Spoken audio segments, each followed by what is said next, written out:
Hello, this is Spyder Kev, and today I'd like to just give you a little bit of a different video to what I normally produce.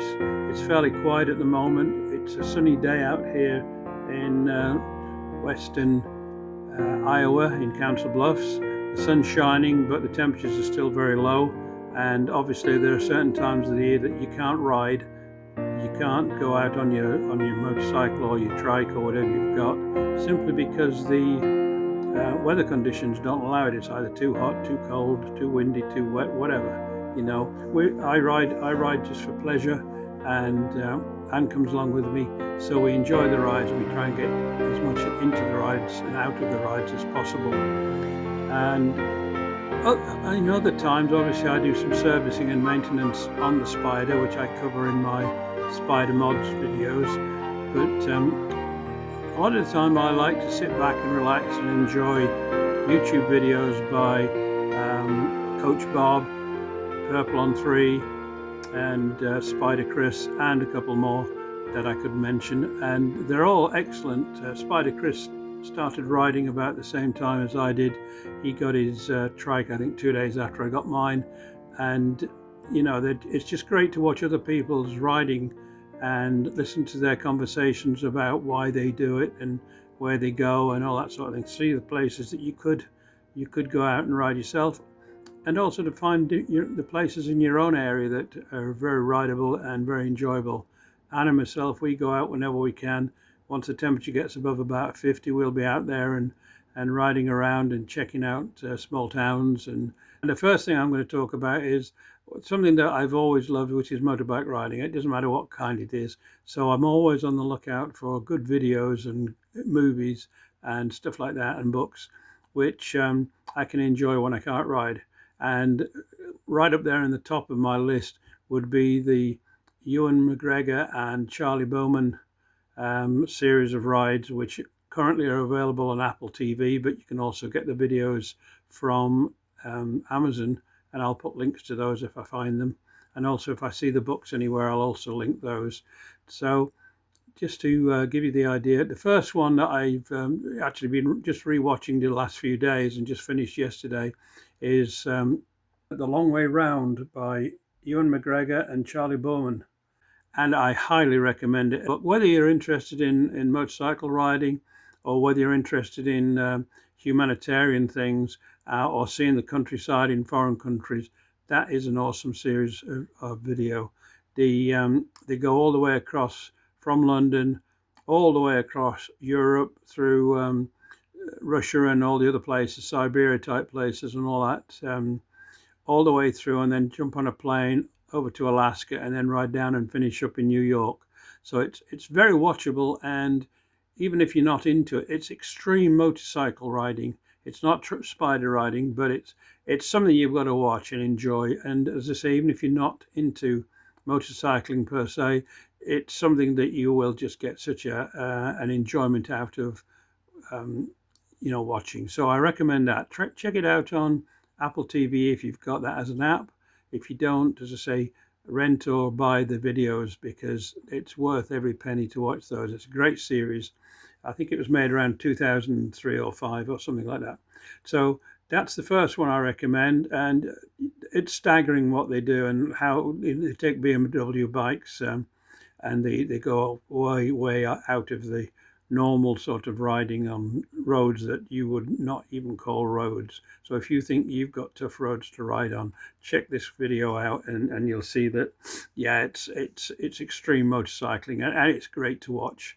And they're touring, and they're stopping off places, and they're meeting the children and the people who live in these different countries, and it gives you a real perspective of what life is like in other countries and how we're all much the same, really. So The Long Way Round, that's the first one. Now, they also produced the book, and I bought it once. I'm just reaching over now to try and pick it up here. This is the book, and it's still available in various places. Again, Amazon's probably got it, and you can probably find it around. But it's an awesome book, and I really recommend it. That it's basically the words and the extra information about the videos that they produced and photographs and all sorts of things. It's excellent read. If you're into reading, this is it. You can watch the video first and then read the book, or you can do it the other way around, whatever you like. But give them both a go, and I think you'll be glad you spent a few pennies it costs to buy these books and watch the videos. It's nothing really compared to a few gallons of gas, you know. So if you can't ride, read and enjoy this series. In The Long Way Down, Ewan McGregor and Charlie Bowman ride from Scotland in the UK all the way down to the very lowest tip of South Africa. So that's another spectacular ride, and again, well worth watching every bit of it. So I highly recommend this particular series of videos, available on Apple TV and also as DVD from Amazon, and I'll put a link down below in the description. Also, the book of the same name, The Long Way Down, is available. You might find it through Amazon, or you might look around and find it on Thrift Books or one other place. But again, I'll try and put a link to it wherever I find it. All these books are well worth reading if you're into motorcycle riding. Of course, you get a lot more detail in a book than you do on a video. You'll have to watch it to see, but you know, it's one of those you never forget when you're watching it, although obviously I do, but that's why I like to rewatch them again. And you can get so much pleasure out of watching them tackle these ridiculous situations and roads and all the rest that goes with it. They're real adventure videos. And again, there's a book out on that, and if you can grab a copy of it, that's another awesome read. I've just ordered another copy. I gave mine away a couple of years ago to some people, and now I wish I hadn't, because I'm back to wanting to read them again. So I'm actually ordering copies now of all their books, and it's just great fun. Another great guy to watch out for. You can find him in videos and in books on Amazon, and you can check him through various apps on TV series. He's got an excellent series on TV, several series in fact, called Speed.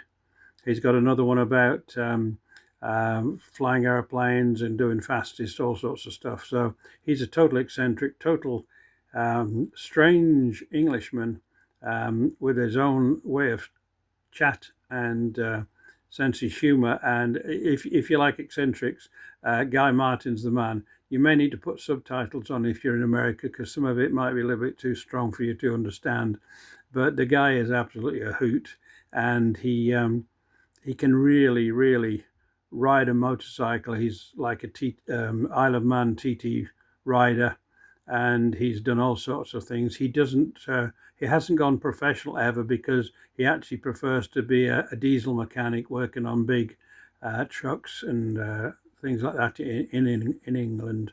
But he's become such a huge TV personality that you can find books about him. He's written his own books. There's biographies. There's as I say, several series. So I'll find some of them and I'll put them in the comments down below. But I highly recommend, if you're sitting there and want something interesting to watch or something interesting to read, this guy is definitely on the list of must watch for motorcycle enthusiasts and anybody who likes just good entertainment. So there we are. I've covered those. I won't go away without mentioning at least one funny comedy movie that I really love, and I think a lot of people do too, and that of course is Wild Hogs, and that is well worth watching. Wild Hogs has Tim Allen, John Travolta, Martin Lawrence and William H. Macy as a group of like reckless motorcycle, non-professional, just fun weekend riders that get caught up in a whole load of just comedy stuff. But it's a great movie to watch if you want something light and interesting and fun just to watch. But they do ride, and it's just a fun, uplifting little movie to watch. So there are my main choices. I've been riding motorcycles for a long time. I've never written a book about it because I'm not a serious motorcyclist by any means. I don't ride big bikes, or I didn't ride big bikes. I just rode bikes that would either get me to work and back, or else I would take a bike that I got purely for pleasure. But I found in the end my wife was very uncomfortable with me riding on my own on a two-wheel motorbike, having seen what happens to other people. So the compromise was the Spyder, and she's glad that I went to that eventually because she finds it awesomely comfortable, and she doesn't mind at all coming out for long rides on that, which you would never have done on a two-wheeled machine. So if you're on the hedge, on the fence, sitting on top of the gate, whatever you want to be on, about getting something like a three-wheeler, whether it's the Harley or whether it's the Can-Am, then I would strongly recommend going down to a dealership and have a ride, have a test ride. I think you'll really enjoy it. Give you a little bit of history about myself. I rode motorcycles for a long time to work and so on, but I was also into other things, and this is one of my books that I wrote. It's about 400 pages long, I think, 403, so it's quite detailed, and it details my flying adventures in an ultralight, which is aeroplane like this one. They're often called alternative flying, and that's me actually sitting in this one, a chaser. And I used to take part in national competitions back in England and fly all over the place. So this book gives you a little bit of details about my flying experiences and adventures. Nothing spectacular. I'm not one of these like flying across the world type things or anything like that. But I was very heavily into flying and ultralighting. And when I came over to America, I did ultralighting too. So there's a section in the book also about that, and lots of colour pictures and stuff to look at. So it's a good read if you're interested in just an ordinary man who's not got a lot of money, how I managed to get into flying cheaply, and then how I managed to get as far as being a member of the British team in an international competition and stuff like that. So you might find it interesting, and that's available on Amazon. So I'll put it out there. I'll link to that in the description below. And the second book is this one, which is Recreational Hovercraft Adventures and DIY Hovercraft Construction Tips. So this was another area of my love affair of building and operating things. Probably something like a third of the book is about my adventures and my wife's adventures hovering in a hovercraft on various rivers and land, snow, ice, sand, grass, all that sort of thing.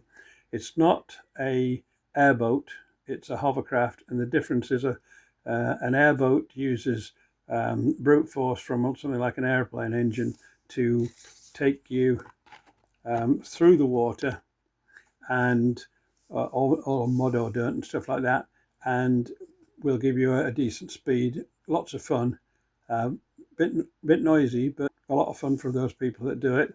Hovercraft, on the other hand, uses two engines generally, and sometimes just one, and it gives it some lift off the ground or off the water or off the snow or ice, and that makes it almost frictionless, so you can actually push it with your finger and it will travel just like a car on ice. So if you push it gently, it will just keep on going.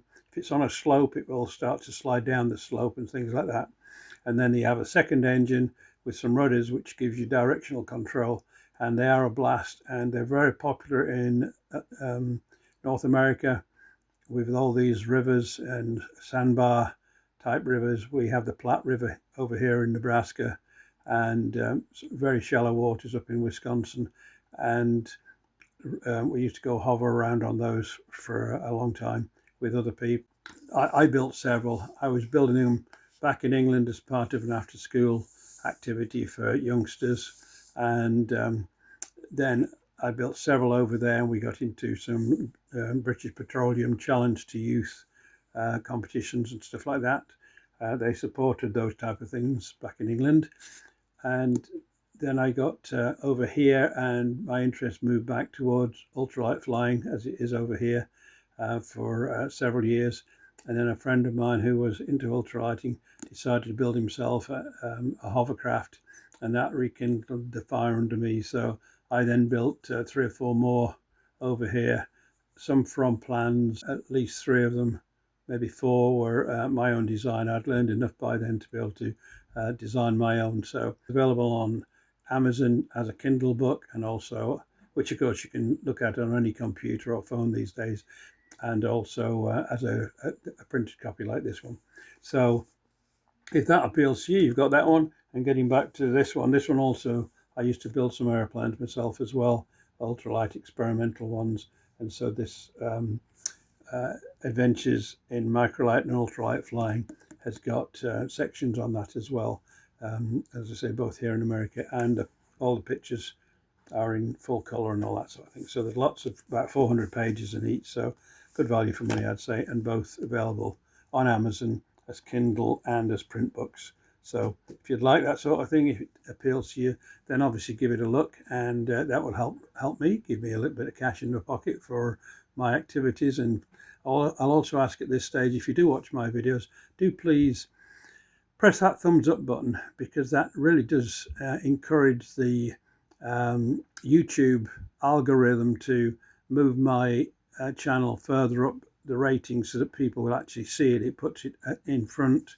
If you hit the subscribe button, it actually puts it in the home list when you're first going to YouTube on your particular YouTube channel or page. It will actually bring up my new ones, my new videos as they come up. So it helps me a lot if you would just click that subscribe button once. It's totally free, doesn't cost you anything at all, and you hit the thumbs up button, please. And we have endless amounts of fun producing these videos, going for the rides, looking at places that are interesting, and stopping by and trying to get food, and then I try and include those in the videos. So any thoughts and ideas you have, do put them out to me. I'm always interested. And finally, I do have a Facebook page also called Spyder Rider Kev. Thank you very much for watching it. I really appreciate it, and thanks for staying to the end if you have. That is awesome. So watch out for the next video. Thank you very much. Bye bye.